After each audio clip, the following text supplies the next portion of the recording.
أعوذ بالله من الشيطان الرجيم بسم الله الرحمن الرحيم والعصر إن الإنسان لفي خسر إلا الذين آمنوا وعملوا الصالحات وتواصوا بالحق وتواصوا بالصبر. Par le temps, l'homme est certes en perdition, sauf ceux qui croient et qui accomplissent les bonnes œuvres, s'enjoignent mutuellement la vérité et s'enjoignent mutuellement l'endurance. Ce soir, je vais vous parler du temps.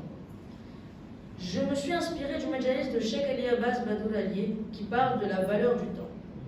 Le temps est un des plus grands bienfaits qu'Allah subhanahu wa ta'ala nous a offert. Notre sixième imam, Imam Ja'far Sadiq alayhi salam,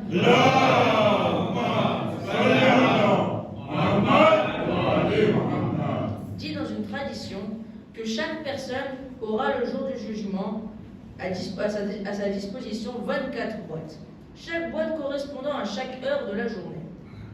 Certaines boîtes renfermeront le bonheur et la lumière, d'autres boîtes renfermeront l'obscurité et la tristesse, et enfin le reste des boîtes seront vides. Un des compagnons, lorsque l'imam finit son récit, l'un des compagnons de l'imam se leva et demanda « Ya Maula, ô maître, que représentent ces boîtes qui renferment la lumière et le bonheur? Que représente cette obscurité et que représentent ces boîtes vides ?» L'imam répondit alors que la lumière représente le temps que cette personne aura dépensé dans l'invocation de Allah subhanahu wa ta'ala et les prières. L'obscurité, quant à elle, représente le temps qu'elle aura dépensé dans la désobéissance d'Allah subhanahu wa ta'ala. Quant aux boîtes vides, elles représentent le temps que cette personne aura dépensé dans les discussions inutiles et dans des futilités. À ce moment-là, l'imam poursuit en disant que lorsque ces boîtes vides seront présentées devant cet homme, devant cette personne fondra en larmes et dira « Si seulement je n'avais pas gaspillé tout ce temps perdu ». C'est pourquoi l'islam nous recommande et nous répète constamment « Économisons notre temps au maximum, utilisons-le, dépensons-le dans les invocations et dans les prières ». Le premier imam, Imam Ali alayhi salam,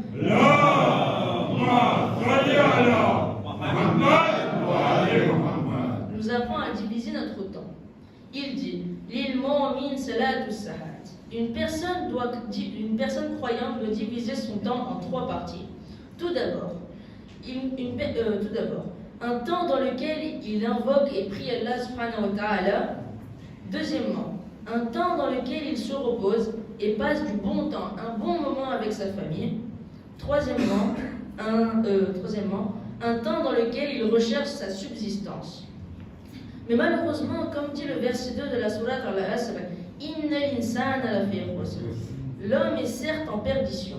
Il nous arrive parfois de faire tout l'inverse. Nous dépensons 2/3 de notre temps à rechercher notre subsistance et une toute petite partie, une fine partie dans l'invocation et les prières de Allah subhanahu wa ta'ala. Et même à l'intérieur, nous cherchons des raccourcis. C'est pour cela que nous devons utiliser notre temps de la meilleure façon possible, en faisant de bonnes actions. En tant que croyants, nous ne devons jamais gaspiller ou mal utiliser le temps, mais plutôt l'apprécier comme une bénédiction d'Allah le Tout-Puissant. Nous sommes responsables de tout ce que nous avons fait dans cette vie, et lorsque notre temps de ce monde s'écoulera, ce temps ne reviendra jamais. Par Muhammad, Ali Muhammad, salawat. Allahumma salli ala Muhammad wa ali Muhammad.